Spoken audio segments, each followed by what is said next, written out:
আজকে একটু গুরুত্বপূর্ণ জিনিস জানবো আমরা সবাই। আমাদের দেশে প্রচলিত আছে যে 40 দিনের মধ্যে শরীরের লোম পরিষ্কার না করলে নাকি নামাজ হবে না। সেটা প্রতিমতো সত্য, সেটা আজকে আমরা একটু সবাই মিলে জানার চেষ্টা করি। চলুন আমরা সবাই মিলে ভিডিওটা দেখি। 40 দিনের বেশি যদি কেউ নাভির নিচের লোম পরিষ্কার না করেন, তাহলে সেক্ষেত্রে তার সালাত কবুল হবে না, তার নামাজ হবে না। এরকম একটি মাসআলা আমাদের সমাজে প্রচলিত আছে। কোরআন এবং হাদিসের আলোকে এটি কতটা সঠিক আমরা সে বিষয়ে জানার চেষ্টা করব।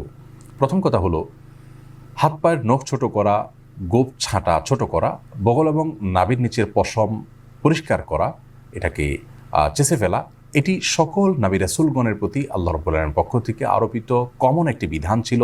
সকল নবী রাসূলগণের কমন একটি সুন্নাহ ছিল, যে সুন্নাহ সকল নবী রাসূলদের জন্য প্রযোজ্য ছিল।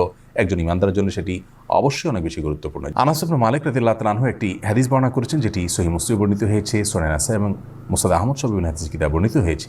সেখানে তিনি বলেছেন যে রাসূল আকরাম সাল্লাল্লাহু আলাইহি ওয়াসাল্লাম আমাদেরকে এই কাজগুলো করবার জন্য, অর্থাৎ হাত পায়ের নখ ছোট করা, গোপ ছোট করা, বগল এবং নাভির নিচের পশম পরিষ্কার করা, চাঁচা, এই কাজের জন্য তিনি আমাদেরকে সময়সীমা নির্ধারণ করে দিয়েছেন 40 দিন। অর্থাৎ 40 দিন পর্যন্ত কেউ যদি বিলম্ব করেন তাহলে সেটি জায়েজ আছে, যদিও এত বেশি বিলম্ব না করে প্রতি সপ্তাহে একবার পরিচ্ছন্ন করতে পারে সেটি উত্তম ভালো কাজ। যত বেশি পরিষ্কার রাখা যায় এগুলো ততই ভালো।